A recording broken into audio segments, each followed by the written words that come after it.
Welcome, everybody. Welcome to this edition of the Merengue Mets. We have a lot of information in store for you guys tonight. Day 3 of the MLB winter meetings. And there's been a lot of action today as far as rumors and information coming through. Last night was pretty quiet. As soon as I posted, the Yankees pulled off a trade with the Red Sox, which is very unlikely. The Yankees and the Red Sox really don't deal too much. As you guys all know, they're in the same division. Basically, the centerpiece around the trade was Verdugo heading to the Yankees for 3 pitchers. The Yankees sent 3 pitchers back to Boston. As you guys know, Verdugo, outfielder with the Boston Red Sox, had a pretty decent year, and it looks like now he will be the Yankees outfielder. Also, Juan Soto news is seeming to take over. Everybody's talking about Soto to the Yankees. Supposedly the deal is very close. We'll have to wait and see who are the pieces that are going over to the San Diego Padres, and also besides Soto, who else is coming over to the Yankees. As soon as we get any information on that trade, we will let you guys know as well. But in the baseball world for the Mets, we got some information, some very important information as to Yoshinobu Yamamoto.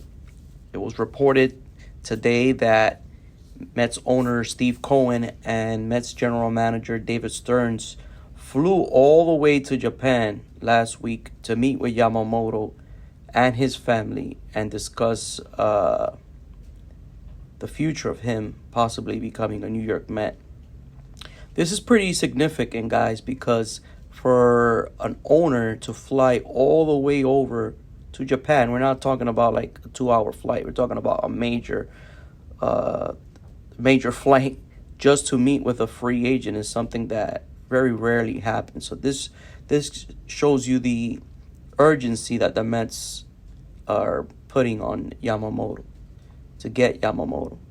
So it'll be very interesting to see what happens. I expect Yamamoto to possibly sign maybe within the next week or two. It is reported that he will start meeting with other teams this week. He's scheduled to meet with the Yankees on Monday, and will also meet with a couple other clubs. I'm not sure whether he will meet again with the Mets, since the Mets already met with him in Japan. I'm sure they discussed some parameters around the deal and what's important for him. So that's very, very significant news. On the other front with the pitchers, E-Rod is expected to make a decision very soon. Some say as soon as tomorrow. It is down to 2 teams. The Mets could possibly be involved. We don't know yet, since the Mets have approached this offseason with a lot of secrecy. You don't hear any leaks from the Mets, even on small deals, the Severino deal, the small trades that they've made. The Mets have done a very good job of keeping very quiet what they're doing. This is something that's very new to us, because we're used to the other regime where you will hear right away. If the Mets, anything they did, you will find out. The Steve Cohen Mets have been operated differently. No one had an idea about the Yamamoto meeting until today, and this happened over a week ago. So that just shows you how they're operating. Other pitchers that also the Mets are involved in will be I just got a brain freeze. Lucas Giolito. Sorry about that. Giolito is also expected to be pursued by the Mets, as well as the big names.